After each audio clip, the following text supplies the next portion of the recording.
राष्ट्रगाथा channel पर आने वाले सभी श्रोताओं को और दर्शकों को मेरा सादर सप्रेम नमस्कार। कल हम जिस महान क्रांतिकारी श्री सुखदेव की बात कर रहे थे, एक बात सबके ध्यान में होगी कि इस चैनल के माध्यम से मैं ज्ञात, अल्पज्ञात और पूर्ण रूप से अज्ञात महान क्रांति वीरों को, वीरांगनाओं को, नायक और नायिकाओं को आपके सामने ला रहा हूं। भगत सिंह, सुखदेव, राजगुरु को एक ही दिन फांसी होती है, एक ही समय में। लेकिन भगत सिंह को तो कुछ जाना गया, कुछ उनके बारे में भी बहुत कुछ नहीं जानते। हाँ, उनकी फिल्म बन गई, वो पूरे का पूरा परिवार भी था, वो डिजर्व भी करते थे। क्रांतिकारियों का आपस में कोई मुकाबला नहीं कर रहा भाई मैं, लेकिन एक ही समय में 3 क्रांतिवीर फांसी के तख्ते पर झूल रहे हैं। सुखदेव और राजगुरु को जानने वाला कोई नहीं। हाँ, उस दिन फांसी 3 लोगों को लगी है, इस नाते ये नाम सुखदेव, राजगुरु, भगत सिंह को फांसी लगी थी। लेकिन सुखदेव कौन थे, राजगुरु कौन थे, कुछ भी इतिहास में तो आ रहा ही नहीं था। वैसे भी मुझे लगा कि इन क्रांतिवीरों को भी अच्छी तरह से रखा जाए। एक एपिसोड मैंने अभी 2 दिन पहले आपको दिया है, एक आज दे रहा हूं, और शायद 4 एपिसोड बनेंगे। ये अज्ञात, पूर्ण रूप से अज्ञात, इनके बारे में कुछ भी किसी को पता नहीं। आज दूसरे एपिसोड के लिए मैं आपके सामने आया हूं। श्री सुखदेव, महान क्रांतिकारी, कमाल के क्रांतिकारी। आपने देखा कि इनका जन्म लुधियाना जिले के नौघरा गांव में होता है, और बचपन से ही पिताजी का 3 साल की उम्र के थे रामलाल, श्री रामलाल, उनका देहांत हो जाता है। और माँ रत्नी देई ने बच्चे के ताया श्री चिंतराम जी के मार्गदर्शन में, नेतृत्व में इसकी पालना शुरू की। और ये अपने ताया के पास, चिंतराम के पास, लायलपुर में पढ़ने चले गए। स्कूल की शिक्षा पूर्ण हुई, कॉलेज में पहुंच गए। वो माँ के साथ जो डायलॉग आपको सबको याद होगा। कल के एपिसोड में मैंने स्कूल की मस्ती और कॉलेज की मस्ती, और कॉलेज में वो संकल्प, और बचपन से ही अंग्रेजों के साथ नफरत, और भारत माँ के मैं पवित्र शरीर पर इन दुष्टों को राज नहीं करने दूंगा, नहीं रहने दूंगा, मैं युद्ध करूंगा। इस तरह की सारी बातें कल के एपिसोड के अंदर आपने देखी। ये करते करते आपने ये भी देखा, कल मैं पहले एपिसोड के अंदर बोल रहा था कैसे वो पहलवान बनते हैं और कैसे मस्ती है उनकी। जशपाल जी रोकते भी हैं, भाई ये क्या कर रहे हो, जो मन में आएगा मैं करूँगा, आपको अच्छा नहीं लग रहा तो आप मेरे साथ मत चलो भाई, मैं तो जो मन में आएगा करूँगा।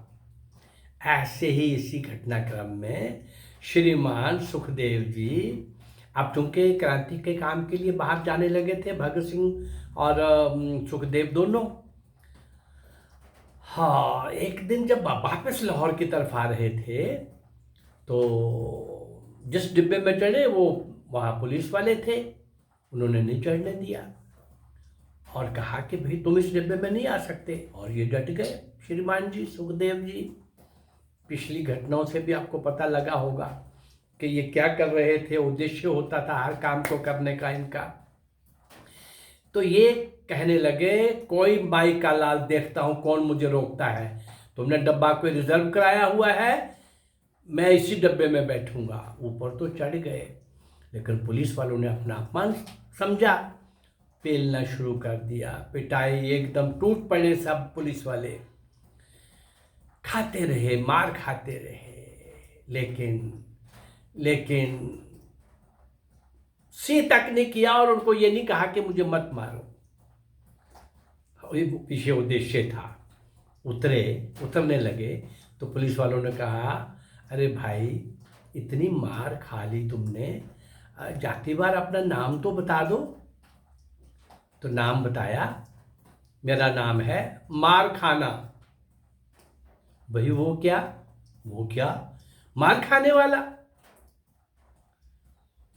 तो ये मार मैं जानबूझ के खा रहा था, मैं देख रहा था कि मैंने अंग्रेज़ों के खिलाफ जो युद्ध लड़ना है, ये भारतीय जो आप लोग उनके पिट्ठू बन कर के जो काम कर रहे हो, आप भी कैसे मारते हो अपने ही भाई को। और मैं देख रहा था कि मैं कितना सहन कर सकता हूँ। इतना कह कर के श्रीमान जी चल पड़े। अब उस डिब्बे के अंदर जो ये कह करके कि रिजर्व नहीं है, मैं देखता हूँ कौन मुझे रोकता है, वो सारे प्रोसेस से जब निकल गए तो मार खाने वाला अर्थ भी बता दिया। लाहौर पहुंचकर अपने छोटे भाई मथुरा दास से कहा, अरे भाई जरा तेल की, सरसों के तेल की शीशी तो ला। भगत सिंह की और वो शीशी, भगत सिंह भी वहीं बैठा था, उसने शीशी दी मथुरा दास ने, और इसने अपनी वो शीशी भगत सिंह की तरफ बढ़ाते हुए कहा, यार आज बदन पे मालिश तो करते जरा अच्छी सी। और फिर मालिश कराते कराते सुखदेव ने भगत सिंह को सारी घटनाक्रम, सारी घटना सुना दी। उसने पूछा, भाई ये हुआ क्या है, ये सारा ये बदन तुम्हारा छिला हुआ है, तो तेल भी लग रहा था, तो आय हो रही थी, हाय हो रही थी। भगत सिंह ने कहा कि हुआ क्या है, तो सारा उन्होंने वो घटना का ब्यौरा सारे का सारा उनको सुना दिया। भगत सिंह ने जोर से ठहाका लगाया, एक नहीं, दो नहीं, 5। जब देखा उसको हंसते हुए, और इसने एक नाटक किया, यार मुझे दर्द हो रही है और तुम ठहाके लगा रहे हो, हंस रहे हो। और ये कहते ही खुद भी हंसना शुरू कर दिया, और दोनों के ठहाकों से वातावरण गूंज गया। इन्हीं दिनों सुखदेव ने कहीं किसी पुस्तक में ये पढ़ लिया कि भाई मुंह के ऊपर एक जोर से घूंसा, मुक्का मारा जाए तो व्यक्ति मूर्छित हो जाता है। इस नुस्खे की आजमाइश के लिए सुखदेव निकल पड़े श्रीमान जी बाजार में। एक लंबा चौड़ा पहलवान देखा, मुंह के ऊपर जाके घूंसा मार दिया पूरी तरह से। पहलवान की आंखों में अंधेरा आ गया, अंधेरा छा गया, और वह दोनों हाथों से अपना सिर थामकर बैठ गया। ये श्रीमान जी भाग सकते थे वहां से मारने के बाद, लेकिन नहीं, इंतजार किया।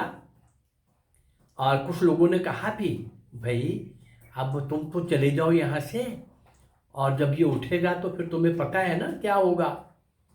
तो ये मस्ती से मुस्कुरा रहे हैं, हाँ नहीं भाई मैंने इनको मारा है ना, मैं इंतज़ार कर रहा हूँ कि ये उठे, ये भी मुझे मारे, इनका भी तो फर्ज है ना, अब इनको भी तो मुझे मौका देना चाहिए ना, मैं इसलिए खड़ा हूँ। लोग हैरान कि ये किस तरह का बंदा है भाई।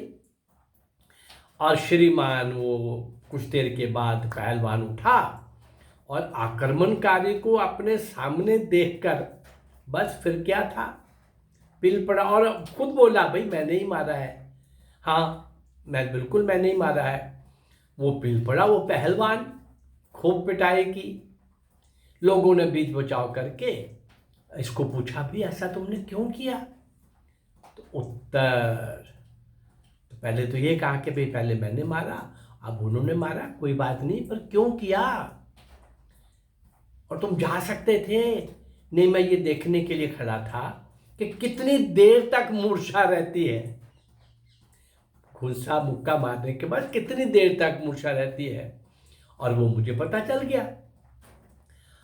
और सुखदेव सिंह पहले तो भगत सिंह और सुखदेव सिंह कभी कभी घर जाया करते थे, परंतु अब पूर्ण रूप से क्रांतिकारी जीवन और फरारी जीवन हो चुका था। अब वे पूर्ण क्रांतिकारी बन चुके थे। क्रांतिकारियों की एक बैठक 8-9 सितंबर 1928 को दिल्ली में फिरोज शाह कोटला के किले के खंडरों में आयोजित की गई। इसमें सुखदेव, भगत सिंह दोनों ही सम्मिलित हुए। इस मीटिंग में क्रांतिकारियों ने एक केंद्रीय समिति का निर्माण किया, इस मीटिंग में निर्णय के अनुसार एक सर्वसम्मति से निर्णय किया गया कि सुखदेव को पंजाब प्रांत का संगठनकर्ता नियुक्त किया गया। सुखदेव ने पूरे पंजाब में घूम घूम कर विश्वस्त व्यक्तियों को क्रांतिकारी पार्टी में शामिल कर लिया। उसने सिद्ध कर दिया कि कितना अद्भुत क्षमता है संगठन खड़ा करने की, लोगों को जोड़ने की। एक प्रांत प्रमुख के नाते सुखदेव अपने साथियों का हर प्रकार से ध्यान रखता था। सबके बारे में, हर एक के बारे में पता होता था, किसके घर की पोजीशन क्या है, कौन किस प्रकार से कहाँ कहाँ जा रहा है, कहाँ कहाँ आ रहा है, कौन कितने काम का है, कौन कितना आगे हमारे साथ बढ़ सकता है। ये सारी सोच समझ, मस्ती सुखदेव की अपनी जगह पूरी भयंकर मस्ती, कोई समझ नहीं पाते थे। आगे भी हमें पता चलेगा उसकी मस्ती का एक नमूना, लेकिन उतना ही अद्भुत संगठन कौशल उसके अंदर। हाँ, उसने सिद्ध कर दिया था कि वो कमाल का संगठन करता है। एक योजना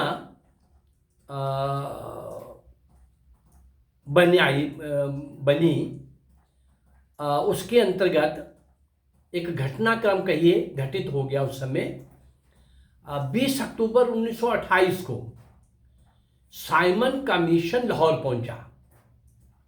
कई बार इसका जिक्र आया है साइमन कमीशन का,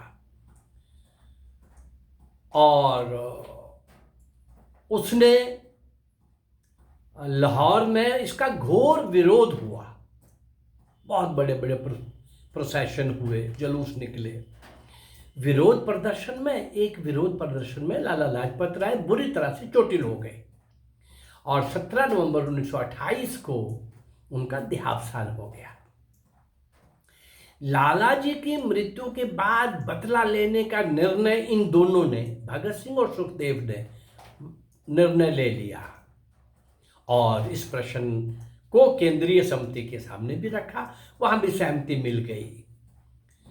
योजना के अंतर्गत योजना को अंतिम रूप देने के लिए चंद्रशेखर आजाद, जो मैंने कहा कि वो सभी घटनाओं से उनका संबंध होता था, चंद्रशेखर आजाद और कुछ चुने हुए साथी लाहौर पहुंच गए। कौन कहां ठहरेगा और एक्शन के बाद किसको कहां पहुंचाया जाएगा, इन सब बातों का प्रबंध किसके जिम्मे था? सुखदेव, श्री सुखदेव के जिम्मे था। और बहुत बढ़िया ढंग से वो सारा प्रबंध किया। योजना के परिणाम स्वरूप सैंडर्स मारा गया। अब मैं उस घटना का नहीं जिक्र कर रहा, 20 बार मैं कर चुका हूं। सैंडर्स मारा गया और उसके वध के पश्चात दुर्गा भाभी से मिलकर भगत सिंह और राजगुरु को सुरक्षा पूर्वक लाहौर के बाहर निकालने का काम सुखदेव ने ही किया था, पहले से तय था। लाहौर से निकलकर भगत सिंह तो कलकत्ता पहुंच गए, वहां के क्रांतिकारियों के साथ परिचय स्थापित कर लिया। कुछ पहले था, कुछ और। अब इसमें देखिए क्या होता है। जतेंद्र नाथ दास एक बहुत बड़े बंगाली क्रांतिकारी, बहुत उनके भी मैं कई एपिसोड दे चुका हूं। जतेंद्र नाथ दास ने भगत सिंह और उनके साथियों को बम बनाने का काम सिखाने के लिए सहमति दे दी। ये उससे प्रार्थना कर रहे थे, भाई सिखा दो, हमें भी सिखा दो। तो वो सहमति मिलने के बाद ये बम निर्माण का प्रशिक्षण अब कहाँ हो, तो आगरा नगर में ये आयोजित किया गया। होता तो सारा अंडरग्राउंड ही था, लेकिन उसके लिए आगरा नगर चुना गया। और फिर आगरा में क्रांतिकारियों का अच्छा जमघट रहने लगा और बम निर्माण का काम भी चलता और खूब मस्ती भी रहती। अब जहाँ क्रांतिकारी एक आयु के लोग मिलेंगे तो मस्ती होगी, और सुखदेव तो मस्ती के मामले में वैसे ही बहुत प्रसिद्ध था। सुखदेव भी बम निर्माण कला में पारंगत हो गया। बचपन में सुखदेव ने अपने एक हाथ में वायु के इस इतने हिस्से में ओम और अपना नाम सुखदेव गुदवा लिया था। लेकिन बाद में उसके ध्यान में आया कि भी क्रांतिकारियों का तो कोई भी शिनाख्त का कोई चिन्ह रहना ही नहीं चाहिए। तो पिक्रिक एसिड बनाने के लिए उन लोगों के पास नाइट्रिक एसिड तो रहता ही था। एक दिन अवसर पाकर सुखदेव ने नाइट्रिक एसिड की बोतल उठा ली और शुरू कर दिया, और पूरी तरह से उसको मिटाने की कोशिश की गई एसिड, लेकिन चमड़ी जल गई। बहुत गहरा जख्म हो गया, बुखार भी आ गया। लेकिन तनिक भी इस घटना का, इस जख्म का, इस पीड़ा का साथियों को पता नहीं लगने दिया। सारे काम और साथियों के साथ छेड़खानियां वैसी ही चल रही थी। कमाल की व्यवहार कुशलता थी, कमाल का अलग तरह का व्यक्ति था ये, और वैसा ही बराबर छेड़खानियां और मस्ती वैसी चलती रही। जख्म पर मरहम भी नहीं लगाया, बस एक ही भूत सवार था कि मुझे देखना है कि मैं कितना सहन कर सकता हूं। फांसी के तख्ते पर जाने से पहले मिलने वाली सारी घोर यातनाएं, कठोर यातनाएं मैं कितनी सहन कर सकता हूं। और इस सारे चक्कर में ये श्रीमान जी कुछ किसी को ना बताते हुए आगे बढ़ रहे थे, मरहम भी नहीं लगाई थी। प्रशिक्षण समाप्त होने पर सुखदेव लाहौर चला गया। वहां भी किसी को कुछ नहीं बताया। लाहौर में साथी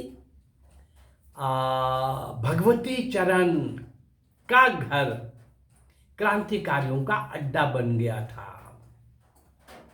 दुर्गा भाभी ऊपर खाना बना रही थी।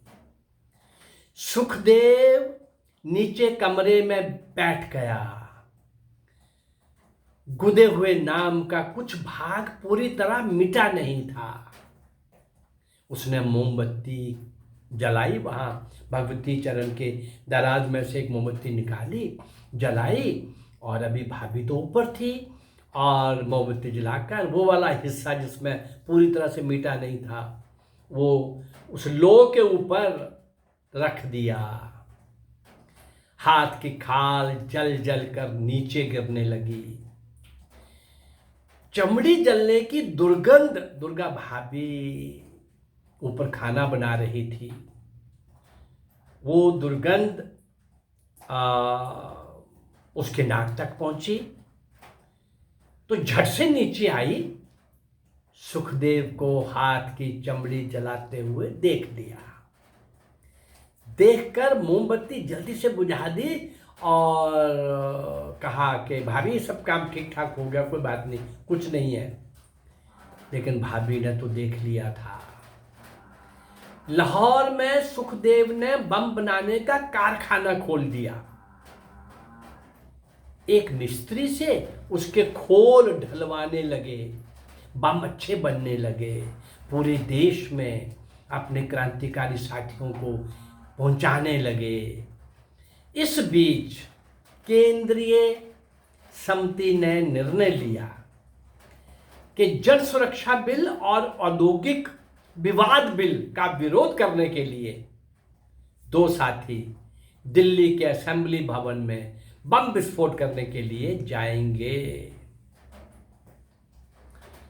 अब इस निर्णय के बाद वो कौन कौन साथी थे जो दिल्ली जाते हैं उस असेंबली भवन में, इनका क्या रोल है, और अभी लगता है 2 एपिसोड और लगेंगे इनके सारे कमाल के कारनामों को आपके सामने लाने के लिए। ऐसे विलक्षण महान क्रांतिकारियों का योगदान भारतीय स्वतंत्रता में तिल तिल कर अपने आप को जलाने का, खपाने का, त्याग की मूर्ति और तप की मूर्ति, शौर्य और वीरता के शिखर पर बैठे हुए ये महान युवा क्रांतिकारी, इनका नाम कहीं नहीं आया। इस चैनल के माध्यम से मैं ये नाम आप तक पहुंचाने की कोशिश कर रहा हूं। अगर मेरा ये प्रयास आपको अच्छा लग रहा है तो इस चैनल को लाइक करिए, सब्सक्राइब करिए और शेयर करिए। नमस्कार, जय भारत, धन्यवाद।